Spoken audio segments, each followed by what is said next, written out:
Hi friends, hope you are doing good. Today we'll discuss about the anatomy of pharynx under following headings: definition, location, extent, measurements, relations, layers, subdivisions, muscles, and neurovascular supply.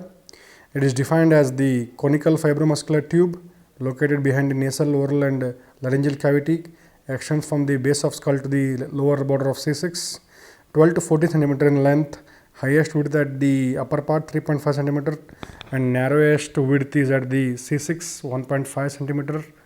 So the green marked area, that is the pharynx, there just lies behind. You can see nasal, oral, and larynx, and those are three subdivisions. Coming to the boundaries of entire pharynx, you can take here. Above, it is related to the base of skull formed by basis sphenoid and basi occiput, and anteriorly it opens into nasal, oral, and laryngeal cavities. Posteriorly C1 to C6, whereas inferiorly it will continue as esophagus. So it's a fibromuscular tube. It has a mucous layer, membranes, and muscle layers. So these are the boundaries of pharynx. And when you see the structure of pharynx, as here the definition, it is basically having three components: mucous membrane, the fascias, and the muscle layer. And you can see the fascias here. Behind it is separated from the vertebra by prevertebral fascia, and there is a buccopharyngeal fascia.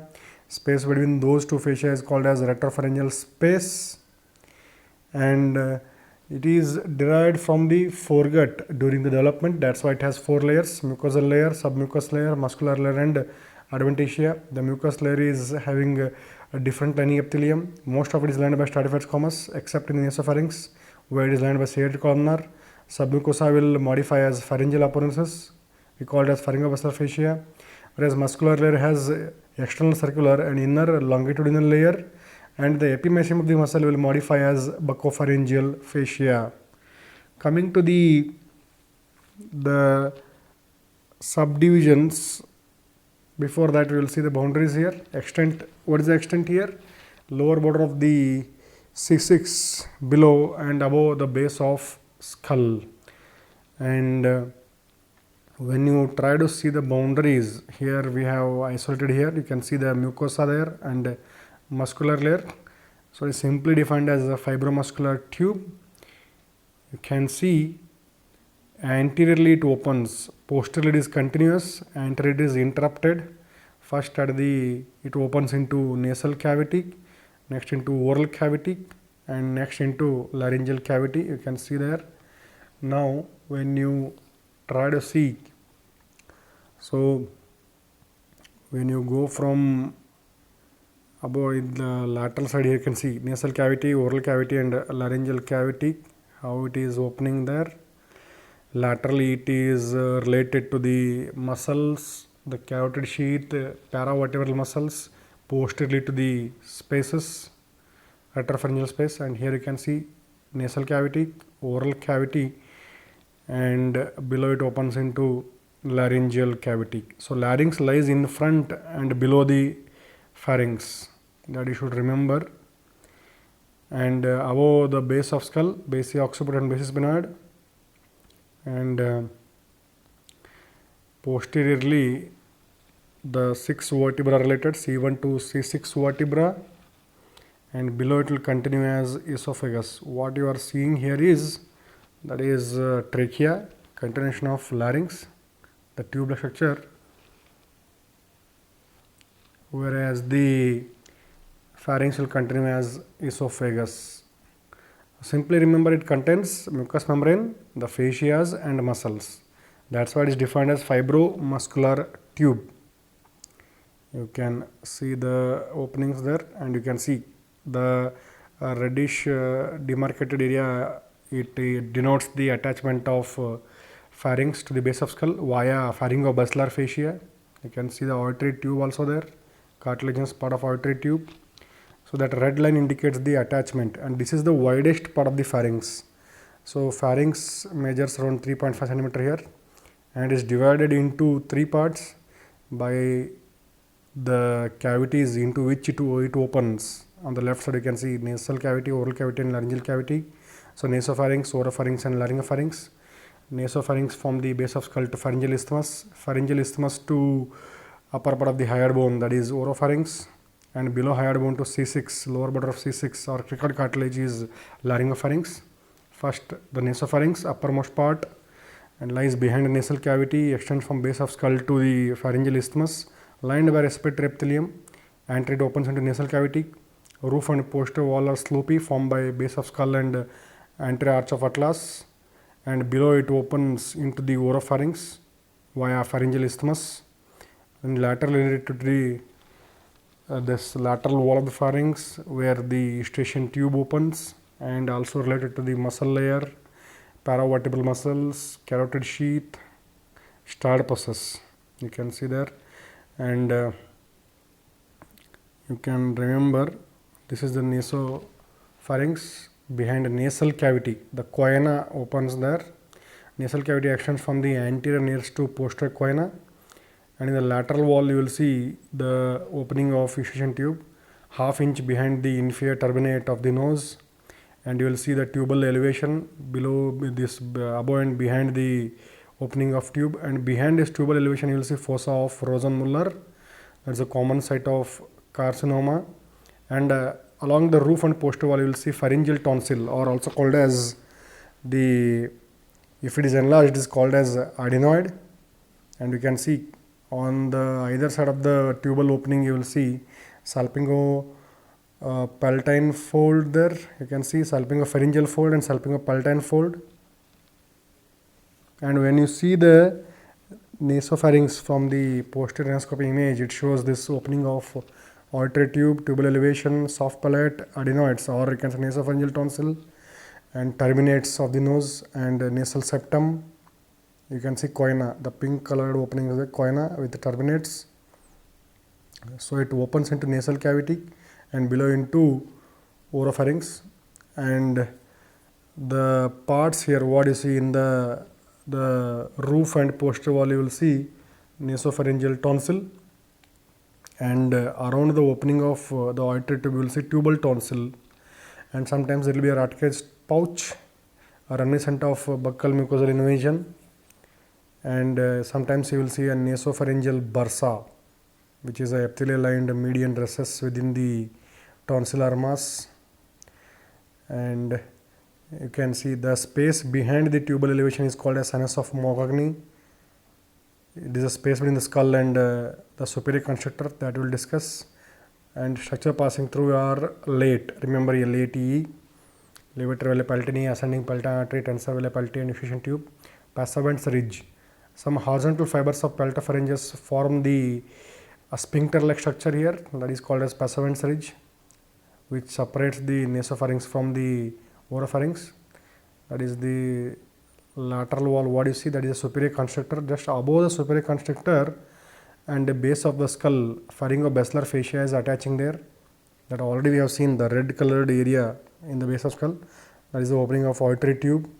So auditory tube, tensor veli palati and levator veli palati and some branch of ascending palatine artery enter into the nasopharynx via the gap between superior constrictor and base of skull. That is tubal elevation, what arrow is showing. That is tubal opening. Above and behind the tubal opening you will see tubal elevation, and behind the tubal elevation you will see fossa of Rosenmuller, and that is the posterior wall formed by the anterior arch of atlas. You can see that is tensor veli palati coming to there, and that is salpingopharyngeus forming the salpingopharyngeal fold coming from the posterior part of the tubal elevation, whereas the anterior part of tubal elevation is salpingopalatine fold. So auditory tube is opening. What are the features you see in the lateral wall? Auditory tube opening, tubal elevation, and behind tubal elevation fossa of Rosenmuller, and in the superior wall you will see base of skull and anterior arch of atlas, it is slopy, whereas lateral wall you are seeing all these muscles, superior constrictor and styloglossus, and the gap between the superior constrictor and base of skull, which is attached by pharyngobasilar fascia, modified submucosa, transmits force structure that is called as sinus of Morgagni. Now you will get the idea when it is exploded or dismantled. You can see how it is arranged here. So this is there, and functions of nasopharynx are: it acts as a conduit of air, ventilates the middle ear via eustachian tube, and it separates the nasopharynx and oropharynx, acts as a resonating chamber for voice, and is mainly drained by retropharyngeal and parapharyngeal lymph nodes and spinal axillary chain of the chain of lymph nodes. Next, coming to oropharynx, name itself says it opens into oral cavity. So anteriorly it opens into oral cavity and supported by oropharyngeal isthmus. Posterior wall is formed by C2 and C3 vertebra. Lateral wall it shows the tonsillar fossa, and below it will continue as laryngopharynx at the upper border of epiglottis. So it communicates above with the nasopharynx, anteriorly with the oral cavity, below with the laryngopharynx, and separated from the nasopharynx via pharyngeal isthmus, oral cavity by oropharyngeal isthmus, and below the laryngopharynx at the level of upper border of epiglottis. So you can see the oropharyngeal isthmus is formed by the palate, soft palate, peltoglossal arch, and posterior one third of tongue. You can see here the soft palate uvula is there. Uvula will diverge into two arches there, peltoglossal arch and peltopharyngeal. So uvula, a soft palate part, peltoglossal arch and posterior one third of tongue, they form the oropharyngeal isthmus, separating the pharynx from oral cavity. So the lateral wall of the oropharynx mainly houses the tonsil, that is of clinical importance. It is prone for enlargement because of repeated infection. So you'll see pharyngobasilar fascia, superior constrictor, paltopharyngeal muscle, buccopharyngeal fascia, styloglossus, and importantly glossopharyngeal nerve, which form the tonsillar bed there. And you can see tonsillar fossa between the peltoglossal arch anteriorly and peltopharyngeal arch posteriorly.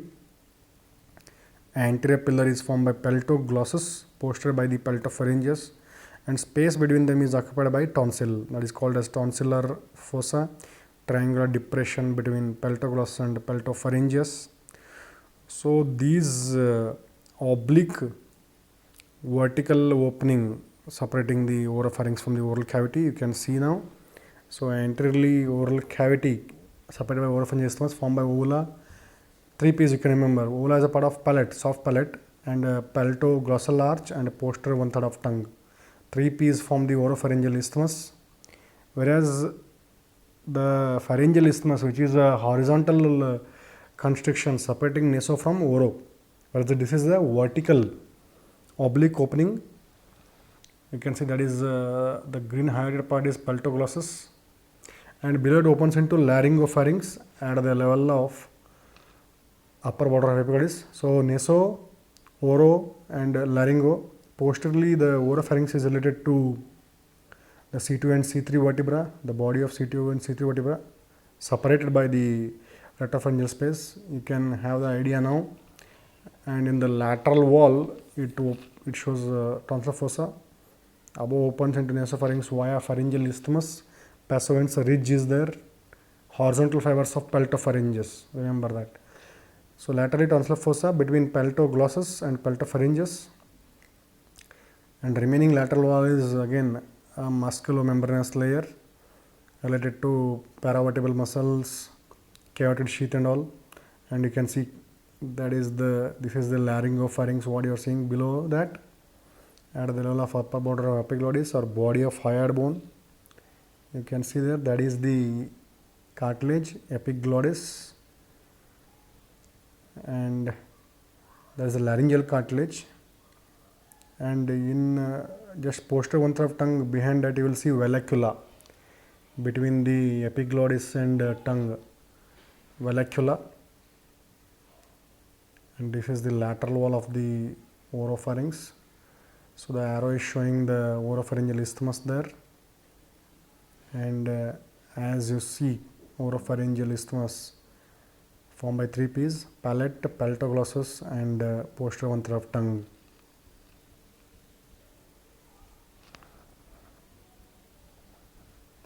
can see pharyngeal isthmus formed by horizontal fibers of peltopharyngeus. Below at the level of upper border of epiglottis. So anteriorly opens into oral cavity. So between the posterior one of tongue and epiglottis, you will see valleculae on either side of median glossoepiglottic fold, that is uvula. So these are the boundaries and features of oropharynx that you can see. The arrow is showing the area of vallecula. Just go behind the tongue, you will feel the vallecula. And this is the laryngopharynx, how it demarcates from the oropharynx. You are just seeing the mucus layer here without the muscles, and you can see the cricoid cartilage and thyroid cartilage. Thyroid cartilage is incomplete posteriorly, cricoid is complete ring-like. Coming to functions, it is a common passage for both air and food, helps in the pharyngeal phase of deglutition, and helps in it has some taste buds. Some part of the oropharynx is involved in taste appreciation, and it is because of tonsil, it is involved in the local immunity and defense, and it is drained by jugular-digastric lymph nodes, retropharyngeal and parapharyngeal lymph nodes. So oropharynx is a crossroads between the channel for food and air. Coming to the lower part, that is laryngopharynx, lowest part situated behind the larynx, and it extends from the upper border of epiglottis to lower border of cricoid. Until it opens into larynx via laryngeal inlet. Upper part is deficient, that is laryngeal inlet. Lower part you will see a mucous membrane covering the lamina of cricoid. On either side again related to the paravertebral muscles and carotid sheath. Behind it is related to C4, C5 and C6 vertebra. And below it will continue with the esophagus at the level of C6 where diameter is narrowest. You can see in the lateral wall, what you see is you will see a fossa that is called as pyriform fossa between the lamina of thyroid cartilage and the quadrate membrane, which is a part of larynx. There you can see pyriform fossa. The arrow is showing pyriform fossa, also called as smuggler's fossa. So medially it is bound by R epiglottic fold and quadrate membrane, and laterally by the thyroid cartilage and thyrohyoid membrane. Coming to the appreciation of laryngopharynx here,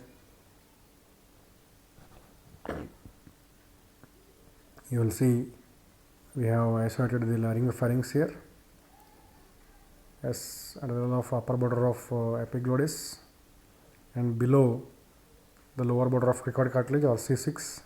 You can see the tube there. So anterior wall above it is related to laryngeal inlet, below to the mucosa covering the posterior arch of the posterior lamina of the cricoid. You can see this is the laryngoscopic view. When you do laryngoscopy, that you can see on either side of tongue you will see vallecula on either side of epiglottis and tongue, and that is laryngeal inlet. What you are seeing here, that is the larynx, that is the opening to larynx here.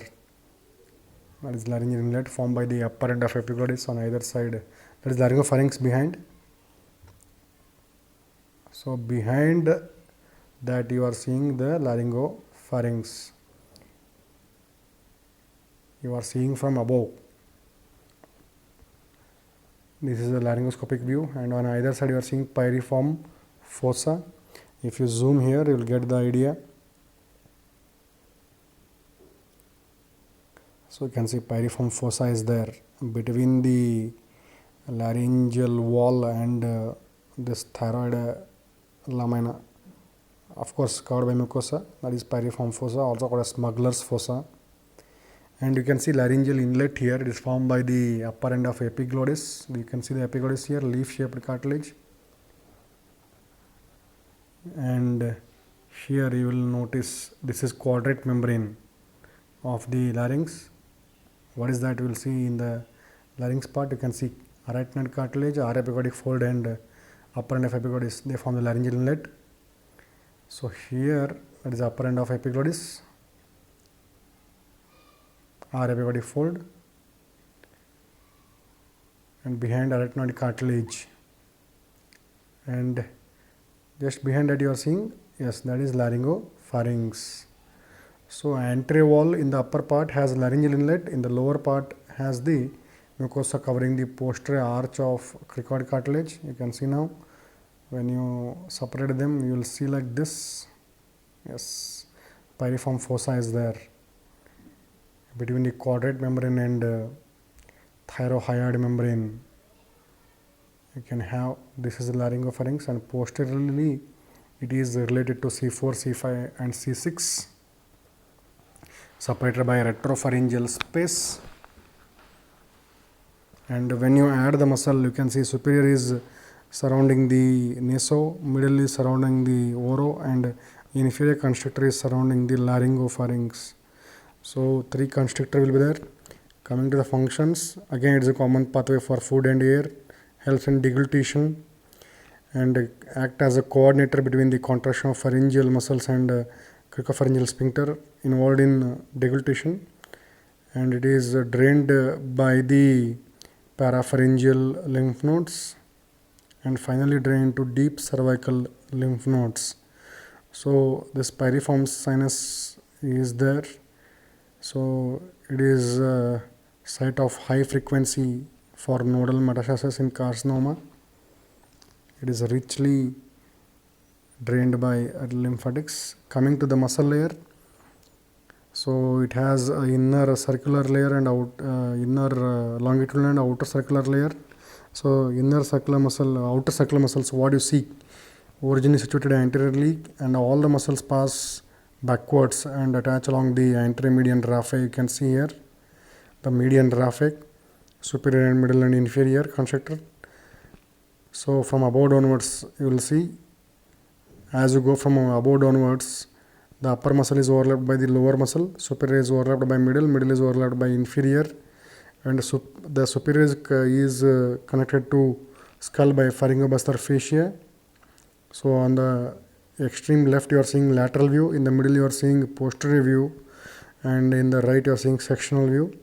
So superior constrictor muscle, it takes origin from the pterygoid hamulus and pterygomandibular raphe, and it also takes some part from the medial surface of the mandible. You can see the pterygoid hamulus, pterygomandibular raphe, and it also takes some origin from the mandible behind the posterior end of mylohyoid line, and middle constrictor takes origin from the hyoid bone, lesser cornu of hyoid bone and some part of greater cornu, and it runs backwards and medially attached to the anterior median raphe. So only origins have the bony attachment. Insertion is by the median raphe only. Inferior constrictor muscle has 2 parts coming from thyroid cartilage and one coming from cricoid cartilage. So it is aptly named as thyropharyngeus and cricopharyngeus. Thyropharyngeus part come from the outer surface of the lamina of thyroid cartilage. Cricopharyngeus come from the outer surface of the cricoid cartilage. And you can see the lateral view and posterior view of the constrictor muscles. On the left side you are seeing lateral view, on the right side you are seeing the posterior view, how they take origin from the bones and go and insert into the posterior median raphe there. Superior constrictor come from the mandible and medial trigger plate, middle constrictor from the hyoid, and inferior constrictor from thyroid and cricoid cartilages. You can see the isolated view here. The superior constrictor is taking origin from the pterygomandibular raphe, coming from pterygoid hamulus to the mandible just behind the third molar tooth. Upper fibers run upwards, backwards and medially. Middle fiber runs transversely and lower fiber run downwards, backwards and medially. And the lower part of superior constrictor is overlapped by the middle constrictor.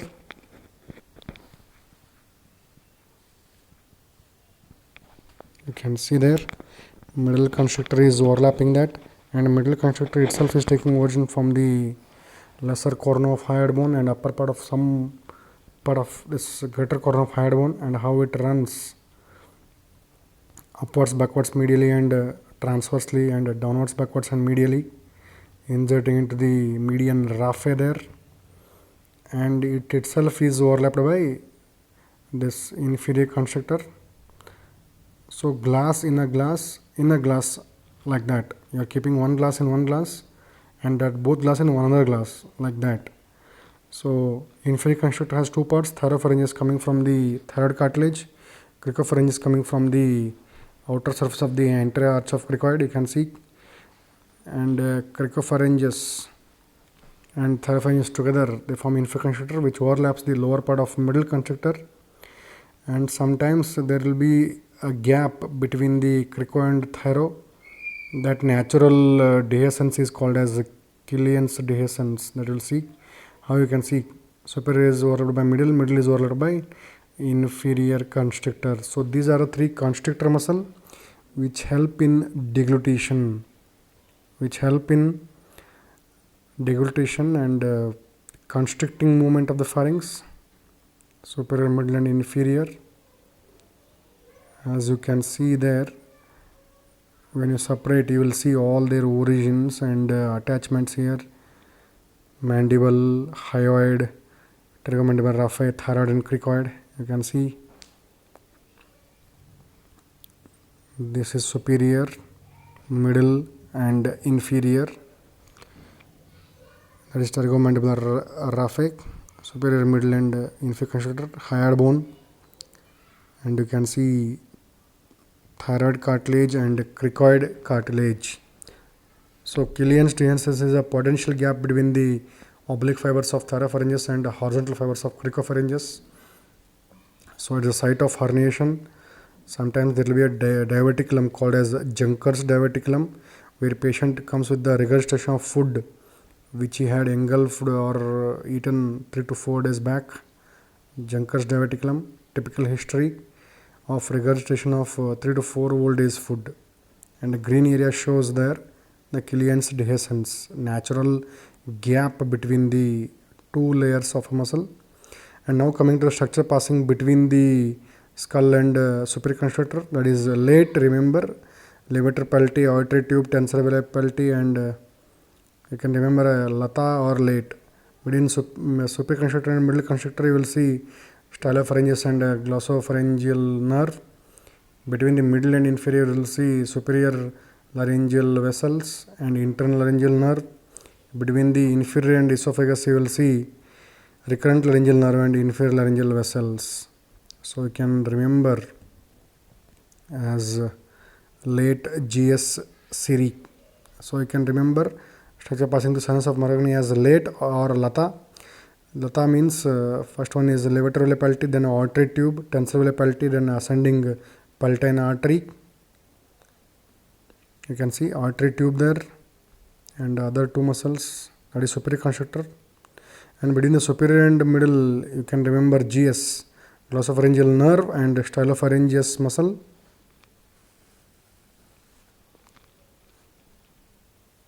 You can see that is glossopharyngeal nerve, stylopharyngeus muscle, longitudinal muscle of the pharynx. And between the middle and inferior you are seeing SI, that is superior laryngeal vessels and internal laryngeal nerve. It's a branch of superior laryngeal nerve, that is the internal laryngeal nerve supplying the inside of the larynx and also laryngopharynx. You can see inferior, there is superior laryngeal artery, branch of superior thyroid artery, superior laryngeal vein, and between the middle constrictor and esophagus you are seeing RI, that is recurrent laryngeal nerve and inferior laryngeal vessels. You can see that is these are branch of recurrent laryngeal nerve, inferior laryngeal vein, inferior laryngeal artery, branch of inferior thyroid artery. So you can remember as late GS Siri. Coming to the longitudinal muscles, there are three: stylopharyngeus, salpingopharyngeus and palatopharyngeus. First you see stylopharyngeus, name itself says it comes from start process, goes between superior and middle constrictor, and all these three longitudinal muscles they form a common tendon. Palatopharyngeus comes from there, you can see it comes from the soft palate or palatine aponeurosis. It runs downwards and anteriorly there you can see palatopharyngeus forming the posterior part of the tonsillar fossa. Palatopharyngeus has two heads, and one more is salpingopharyngeus. It come from the auditory tube. So one come from tube, one come from soft palate, one come from styloid. So they are named by their origins, and all of them insert into the pharynx. So salpinx means tube. Coming from auditory tube is salpingopharyngeus. You can see there all the muscles together. Right side you are seeing longitudinal and circular muscles. On the left side you are seeing only constrictors and stylopharyngeus there. How it is going between superior and middle. Remember GS, late GS Siri. You can see the other muscles there in the lateral view and posterior view. Right side you are seeing the posterior view, and this is the isolated view showing the salpingopharyngeus, palatopharyngeus and stylopharyngeus, and all of them they form a common tendon, longitudinal tendon that is inserting into the posterior border of the lamina of thyroid cartilage there. Injured by a common tendon into posterior border of lamina of thyroid cartilage. So that is palatoglossus, this is palatopharyngeus. Between them tonsillar fossa containing palatine tonsil there, that is the uvula. So you can see that is salpingopharyngeus, left and right. This is stylopharyngeus, right and left stylopharyngeus, and now you are seeing the palatopharyngeus coming from the soft palate. So these three longitudinal muscles help in lifting the pharynx during the deglutition, and you will see a ring of lymphoid tissues there. Adenoids, tubal tonsil, lingual tonsil and palatine tonsil together they form a ring, and they guard the nasal pathway and oral pathway for any antigens. And you can see the space there, retropharyngeal space, as we have already discussed. It lies between the two layers, prevertebral fascia and buccopharyngeal fascia. You can see there. It extends from base of skull to the bifurcation of trachea. And parapharyngeal space, laterally it is related to, I told you in the entire course of all the pharynx, laterally it is related to carotid sheath and all these paravertebral muscles. And blood supplies by different arteries, ascending pharyngeal, ascending palatine branch, tonsillar branch of facial artery, lingual artery, greater palatine pharyngeal and pterygoid branch of maxillary artery. But all the veins drain into facial and internal jugular vein. So from naso to laryngo, you are coming from above downwards. Coming to the nerve supply, the motor innervation for all the muscles is by the cranial accessory nerve through the plexus, pharyngeal plexus, whereas the inferior constrictor muscle has additional supply from external and recurrent laryngeal nerve. Sensory innervation, you remember PGI Chandigarh. Nasopharynx is by pterygopalatine ganglion, whereas oropharynx you will see glossopharyngeal nerve supplying tonsil. Tonsil comes in oropharynx, whereas the laryngopharynx, it lies behind larynx, so it is by the internal laryngeal nerve. Thank you.